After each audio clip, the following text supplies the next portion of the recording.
Okay guys, so here I have my two sketches uh, of one of them's a cityscape and one of them's kind of a bridge scape situation, because I'm just going to show you how you would approach painting your thumbnails just to get an idea of the depth of the different shades and tints and hues of your one color and how that will look when you paint your paper and arrange it in that kind of collage setting. So this is just practice. We're not going to actually do our final like this, but this is just to get an idea of how it'll be dark and move back to light as we go further. Okay, so I put a moon here. This you can choose to be like maybe the same hue as this one.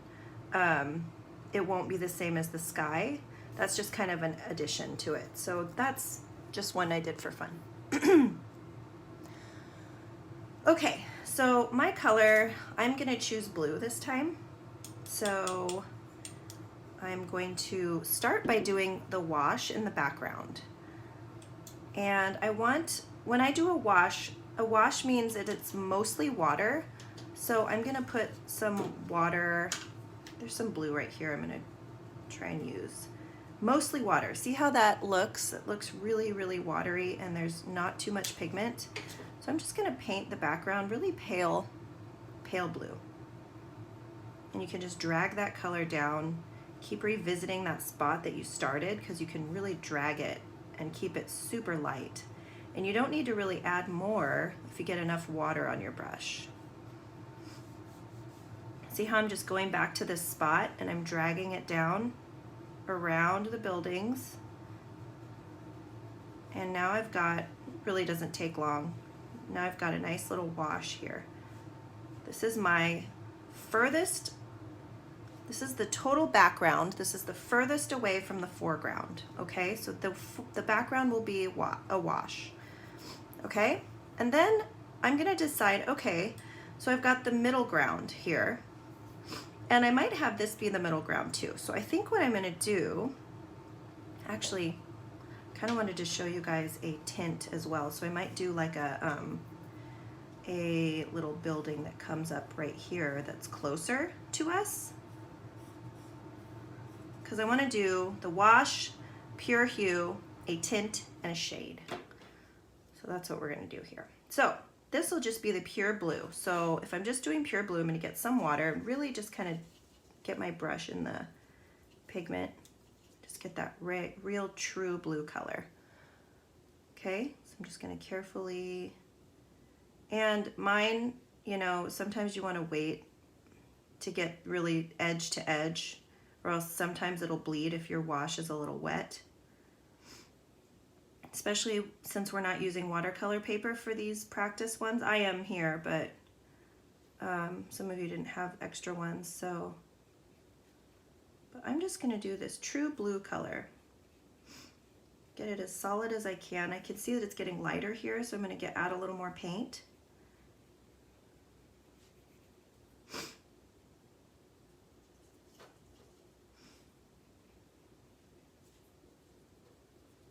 And I'm just going along blue.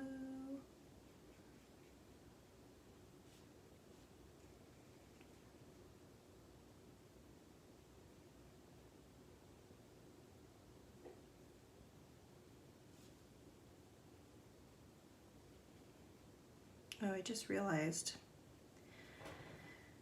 that I kind of wanted this to be the tint of blue, so I'm going to lighten it because this is further back than these ones.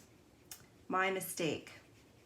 So I'm gonna see how I'm gonna show you. This is a good lesson here because I made a mistake and I want to lighten what I just did. So I'm gonna just get some water. Do you see how I'm lightening that? I'm lightening it by just adding water and running across here. And then you can get a paper towel and blot. You can blot, you just kind of, and then, or you can squeeze the liquid out and sop up the paint. See how I lightened that up? I made a mistake and it's really easy to lighten. So I'm making a tint on this instead of the pure like deep blue color, because this is the second closest, or it's like further away than these buildings, and these will be the regular blue. Okay, so I want to rinse that off, squeeze all the water out of my brush if I don't have a paper towel, which I don't right next to me, and I'm just gonna like sop up the paint here. Okay, so see how that's a lighter blue color? I fixed my mistake. And I'm actually gonna bring some of that into this building here because that's still over here. Add a tiny bit of blue. But already this is just a tint. So you can tell that this is darker than the wash, of course, but it's not going to be as dark as these two buildings here. And it's certainly not going to be as dark as this part in the foreground because I'm going to add some black to it. So these two are going to be the pure hue, and I want to make sure that I really get that blue really deep and dark pure color, like the pure hue of that blue. So I really want to get my paintbrush in there. See how I'm kind of like really getting that pigment. Okay. And that's where I've got the pure blue color. So it's not like dark in terms of having black in it or anything, but it's like a solid blue. Okay.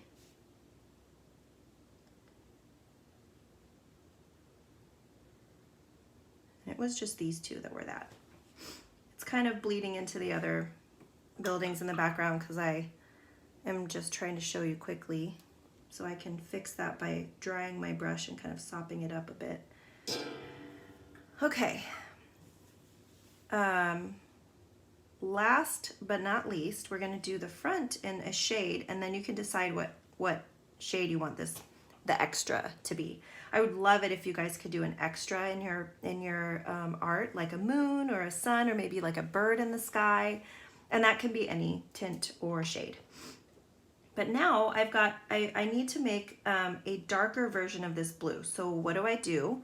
I get some water and I get some blue over here, and then I rinse my brush, and then I get a little bit of black.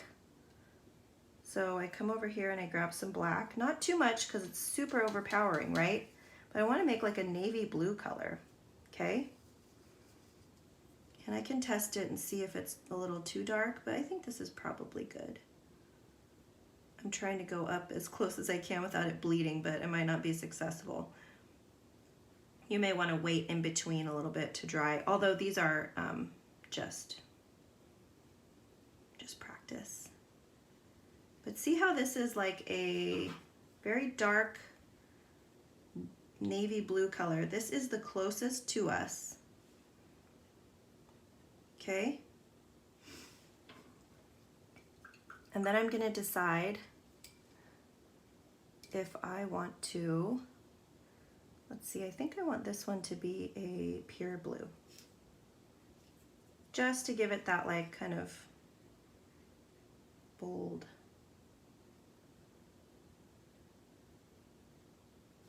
Here we go.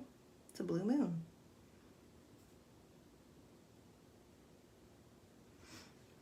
Okay, so that is how you would practice painting using tints and shades and a wash to prepare and to show you the illusion of space using watercolors. And then we'll be ready to paint our paper pieces these different colors, and we'll cut out our collage.